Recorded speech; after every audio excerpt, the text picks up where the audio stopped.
autoridades, colegas, el tema en realidad quedó abierto. Y yo, como ponente internacional, tengo que escaparme de la problemática puramente argentina. Tengo simplemente que plantear las cosas en un plano internacional. Es decir, en un plano desligado de la Constitución de aquí y de cualquier lugar, y de las leyes penales o no penales o procesales, puesto que el tema de la conveniencia es por definición no un tema estrictamente jurídico, sino un tema político. Pero de una política que tendrá que ajustarse de alguna manera a ciertos ordenamientos, a ciertas bases, a ciertos lineamientos de orden jurídico. En realidad, en la ponencia yo ya he expresado mi opinión, pero sería inocente que yo creyera que ustedes han leído la ponencia. Yo sé seguramente que no debe haber más de un 3% que la leyó. Y entre repetir la ponencia leyéndola y crearla nuevamente o recrearla, no tengo ninguna opción, ni una ni otra. Lo único que puedo hacer, y que parece razonable, es plantear las cosas que a mí me parecen más importantes de la ponencia.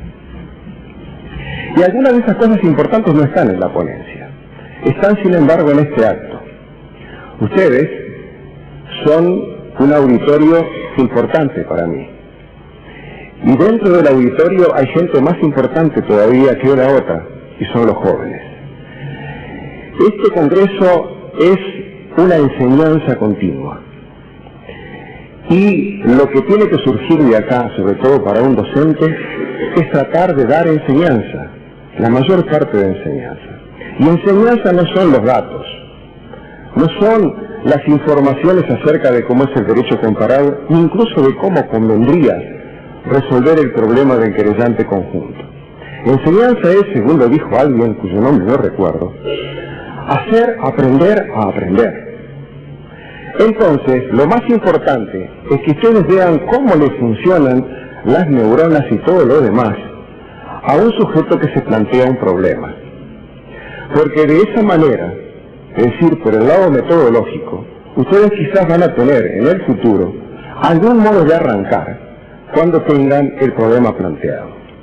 Es decir, que yo tengo el propósito de hacer lo siguiente siempre y cuando el tiempo me alcance, y de cualquier manera lo voy a hacer, aunque no me alcance el tiempo, porque no hay nada como eliminar aspectos superfluos a último minuto, y eso se puede hacer. Mi idea es decirles que es el querellante conjunto, a pesar de que la brillante exposición del doctor Cafiera Nores lo dejó, por lo menos para los entendidos, en claro. Pero yo no sé si la gente que viene de otros países y que no tiene el problema del querellante conjunto realmente ha entendido de qué se trata. Así que voy a intentar alguna pequeña ideación sobre el problema. Luego pasaré a estudiar el aspecto metodológico, es decir, cómo resolver el problema, que es lo que me parece más importante. Y luego algunas de las pequeñas soluciones las conclusiones de mi trabajo, que son lo menos importante y que además me van a permitir recibir los mandobles de tirios y troyanos, porque como no voy a estar ni a favor de los que quieren mantenerlo ni a favor de los que quieren suprimirlo, voy a tener que sufrir el castigo de todos, lo que no me asusta. Yo, como todos ustedes, amo el derecho, adoro la lucha y aún en la derrota me encantará haber podido combatir. ¿Qué es el querellante conjunto? En forma técnica lo digo en la ponencia. Léanla. En realidad, en forma no técnica, es un calco del Ministerio Público nada más que sujeto privado. Lo que hace la pequeña diferencia, que es realmente enorme. Pero el querellante conjunto es un problema nada más que de las provincias argentinas o de Italia o de Francia. No, es el problema eterno de quién es que persigue la aplicación del delito. Es el problema del legitimado activo en materia de delito, y las respuestas son universales y la historia nos la da. Primero acusaba el grupo, No se concebía un sujeto planteándose un problema tan importante, es decir, un individuo planteándose tan importante problema como el de castigar un delito. Luego la evolución permitió la acusación privada, con todos sus defectos, con el defecto de costo, con el defecto de riesgo frente al posible delincuente. En tercer término, y ya el tercer término es el siglo XIX, aparece el Ministerio Público. Las deficiencias del sistema anterior, que en el fondo trata de revivir de alguna manera el querellante conjunto porque viene junto al Ministerio Público, con la presencia del Ministerio Público se plantea la posibilidad de que hablemos de querellante conjunto, que es una denominación puramente argentina, por otra parte, puesto que no se encuentra en otro lugar, ni siquiera es una denominación legal, pero el concepto es bastante claro. Y luego tenemos esta posibilidad del querellante conjunto, que es en el fondo un cuarto detalle de la situación. ¿Cuál es la buena solución? Bueno, tenemos que decir cuál es la solución, cómo se llega a las soluciones. A las soluciones se llega a través de los métodos de estudio. Los métodos de estudio son prácticamente infinitos, pero hay 4 tipos que son o que pueden ser bien conocidos por ustedes y que marcan la evolución en esta materia, la de solucionar problemas como el del querellante conjunto, que es para mí lo más importante. Lo primero es el método tradicional. ¿Y qué es el método tradicional? Bueno, el que siguen todos ustedes cuando hacen un trabajo escrito cualquiera. Averiguan la bibliografía, toman los datos, los clasifican, toman las posiciones en pro o en contra de determinado punto de vista que es el que está en debate y resuelven la cuestión. ¿Por qué es que este sistema que todos ustedes usan y yo también, en realidad en última instancia no sirve? Porque está comprobado por la experiencia, no por la técnica ni por la teoría, que sirve para cualquier cosa. Este sistema, el método tradicional, da lugar al cuento de las 2 bibliotecas. Y yo pienso que con una biblioteca alcanza, porque la misma biblioteca y los mismos argumentos sirven para decir sí y sirven para decir no. En el siglo pasado surgió otro método, el método sociológico. Los franceses y los alemanes inventaron una cosa que es falsa, pero que en alguna medida tiene su razón de ser. Las normas, dijeron ellos, no existen si no existen alguna sentencia. Si la sentencia no reconoce la existencia de la norma no es. Esto significa pasar a otro tipo de fábula, porque las equivocaciones del legislador o las interpretaciones respecto de las opiniones del legislador ahora se trasladan a las equivocaciones de los jueces y las opiniones alrededor de los jueces. El defecto de este método es muy claro, sirve como el otro método para lo mismo. No hay ninguna manera de llegar a una solución definitoria. Todo el que usa uno de estos métodos logra fatalmente llegar a lo que quiere, que es demostrar la verdad de su acerto. No hay ninguna posibilidad que yo sepa en ningún tema serio de decidir con el método sociológico la cuestión, pero sí puede ayudar y mucho. Es decir, el método sociológico es un progreso. Nos puede decir qué pasa cuando hay querellante conjunto y qué pasa cuando no hay querellante conjunto, por ejemplo. ¿Quiénes son los que denuncian? Si realmente alguien toma la posición de querellante, si son solamente los ricos, si son solamente los de un determinado barrio, si son los de una determinada raza, si son quiénes. En suma, el método sociológico es importante pero no es decisivo. En el año 73 se publicitan 2 métodos. Uno es el método trialista de Goldschmidt, de Werner Goldschmidt, y otro es el método mío genético funcional. Estos métodos, que no se conocen entre sí, ni pero surgen de la misma realidad, tratan de perfeccionar al sistema tradicional y al sistema sociológico. Werner Goldschmidt toma su método trialista diciendo que debe componerse todo estudio de un estudio de las normas, inmediatamente de un estudio de la jurisprudencia. Y además, y como una especie de control en realidad, agrego yo, hay que observar cuál es la solución a que nos llevan la práctica tradicional y la jurisprudencia, y analizar si hay allí una solución justa o injusta. En suma, Yo creo que esto estaba en la mente de todo el mundo antes de que Goldschmidt lo sistematizara, pero él hizo el sistema y lo aplica de una manera rigurosa y creo que es un avance, pero también lo considero defectuoso. ¿Por qué? Porque a través de este análisis no se sabe por qué es que se llega a la solución. Se ve, y es perfecto desde un punto de vista funcional, que las argumentaciones llevan a una determinada solución, que la jurisprudencia llega a una determinada solución, pero yo entiendo que no se ve la esencia del asunto.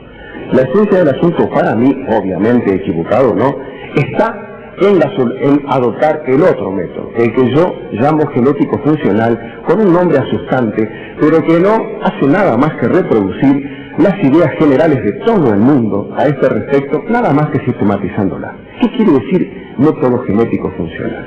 Quiere decir que en un problema como este, en el que hay un asunto alrededor del cual se manejan una serie de categorías, hay algo que está siendo procesado, digamos así. Hay un problema que tiene que obtener solución.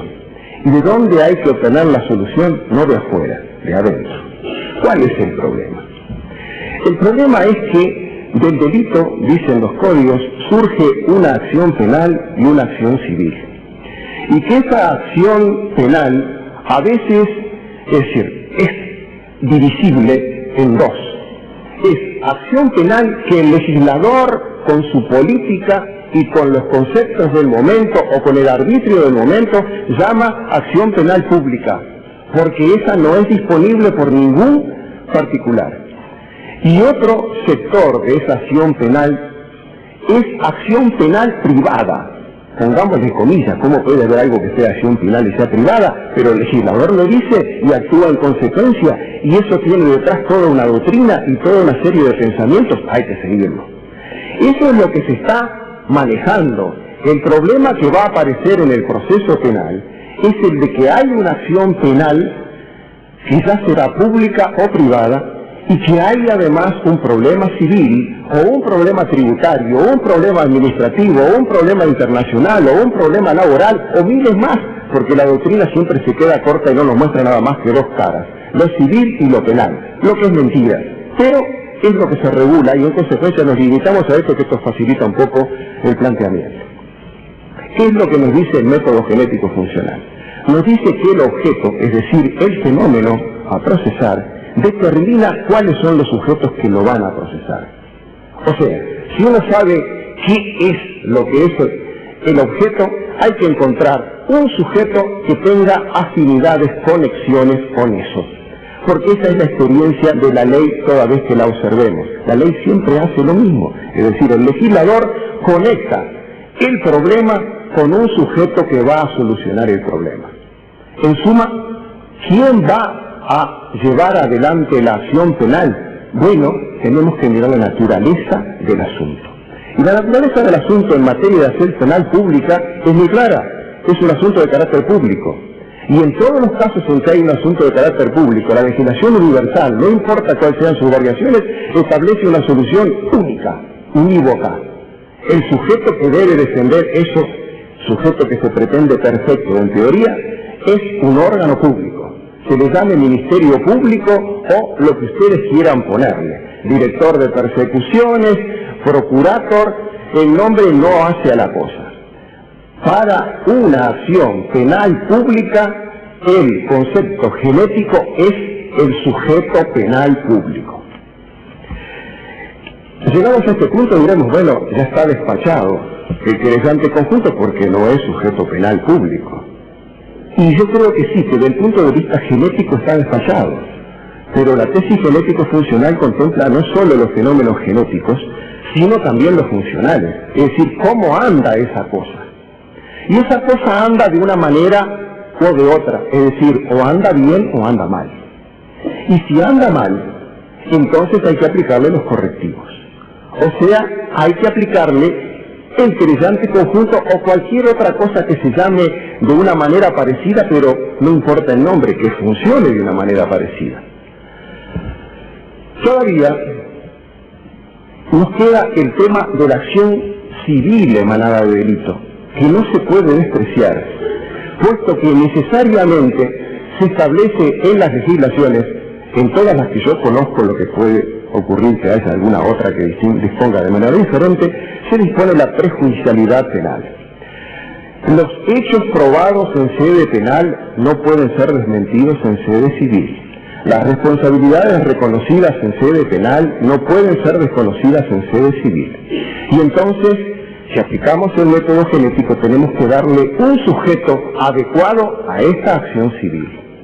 Y ese sujeto no puede ser menos que un sujeto privado. Y, teóricamente, el damnificado. Yo he prescindido del tema de la acción popular porque es muy complejo y simplemente enturbiaría el agua. Aquí estamos enfrentando al querellante conjunto y el Ministerio Público en materia de acción penal pública, y en cuanto a la acción civil, yo entiendo que el damnificado, que es, por lo menos en la Argentina, aunque no en todos los lugares, el querellante conjunto, entiendo que a un desplazado de su posición de querellante conjunto puede venir a defender correctamente, de acuerdo con la técnica, a mi juicio y con el método que yo utilizo, puede venir a defender su posición. Y puede venir a defenderla en muchas situaciones, no solamente cuando el Ministerio Público pida el sobreseimiento, ni cuando el Ministerio Público pida la absolución. Yo voy más allá. Entiendo que puede intervenir el damnificado, que debe intervenir el damnificado de acuerdo con lo que es la técnica universal aplicada por mi método, debe intervenir toda vez que aún acusando el Ministerio Público a un sujeto, lo acuse por hechos que vayan a perjudicar al sujeto civil en la acción civil. Porque de esa manera, aún condenándolo, habrá de alguna manera afectado, de algún modo afectado, a la acción civil posterior. En consecuencia, ¿cuál es? Estoy en tiempo, y sobrado. Perfecto, voy a terminar en 5. El enfoque que yo le encuentro desde el punto de vista científico, desde el punto de vista de cómo debe ser analizado el problema, a mi juicio, muy modesto, pero es el único que tengo, lamentablemente, es este. El querellante conjunto, ante un Ministerio Público que funcione de manera adecuada a lo que son las previsiones del legislador en todos los países del mundo, no tiene razón de ser. Sí tiene razón de ser cuando, como en trabajos interesantísimos como los que he leído del doctor Maurino, que está presente acá, y otros que cito en mi bibliografía, se aprecian fallas de infraestructura, de funcionamiento del Ministerio Público. Si el Ministerio Público deja los crímenes sin castigar, si el Ministerio Público deja perecer los procesos, si el Ministerio Público, en suma, no actúa como un debido Ministerio Público, entonces alguien tiene que venir a cumplir con la cuota de necesidad de defender a la sociedad frente al sujeto delincuente. O sea que mi solución no es relativa. Yo no tengo soluciones relativas, es absoluta. Es decir, de acuerdo con la norma, con las normas y los principios, el querellante conjunto no es potable. Pero sí, esas normas y esos principios están desmentidos por la realidad. La realidad también es absoluta. Y en consecuencia no se puede desconocer. La norma debe ser D, pero resulta que D no es. Entonces tenemos que introducir otro elemento y el querellante conjunto entra con toda su fuerza a complementar al Ministerio Público desfalleciente. En ese sentido, entiendo que sí. Ahora, lo que no entiendo es la defensa del querellante conjunto porque va a perjudicar la acción civil. Ese ya no es querellante conjunto. Ese es el damnificado, que serían ustedes, es el mismo, sí, pero no tiene nada que ver. Es perfectamente admisible que en un proceso penal en que solamente haya monopolio fiscal, es decir, estatal, de la acción penal pública, haya la intervención de ese mismo damnificado que sería en otra legislación el querellante conjunto para defender su posición en civil. Y esa yo entiendo incluso que es la debida solución en materia de acción civil. En materia de acción civil que está absolutamente ligada con el problema del querellante conjunto, porque en las argumentaciones se entrecruzan las cosas y se mezclan un poco los argumentos. Ese damnificado civil tiene derecho a lo que le acuerda el código de mi país, que es a producir prueba y a realizar medidas cautelares, y tengo que entonar el mea culpa porque desgraciadamente yo he sido uno de los redactores de ese código junto con otra cantidad de gente, y entiendo que está mal defendido el damnificado. El damnificado debe tener no solo la potestad cautelar, no solo la potestad probatoria, o lo que ustedes quieran llamar el poder probatorio cautelar, sino que tiene que tener también el poder de control de la sentencia que lo puede perjudicar en la sede civil. Concluyendo, si se aplica este método, que lamentablemente, más que dibujar, diseñé en un esbozo, yo entiendo que la solución central del asunto es de acuerdo a tiempo y a lugar. Es decir, al aquí y a la hora, o al ayer y al allá. Es decir, el método sociológico tiene que utilizarse. Tiene que hacerse un estudio serio en cada sector de la República Argentina, Uruguaya o en cualquier país del mundo, para saber cómo ocurren las cosas con el sistema que está funcionando. Si ese sistema es de monopolio de la acción penal pública por el Ministerio Público y funciona bien, no hay cuestión. Si funciona mal, entiendo que el creyente conjunto es una buena respuesta. Y aún en el caso en que no se aplique para la acción penal pública el creyente conjunto, supongo que la solución que se llama intermedia, y que no tiene nada de intermedia, que es una solución directa al problema de la acción civil y no de la acción penal, de la intervención del damnificado en el proceso penal, debe darse a través de tres orientaciones: de la intervención probatoria, de la intervención cautelar y de la intervención del control de la sentencia definitiva, a los efectos de no perjudicar esa acción civil a posteriori. Hemos terminado. Creo que recién a partir de aquí empieza la discusión. Ale, allá está y la suerte está echada y es la de todos nosotros.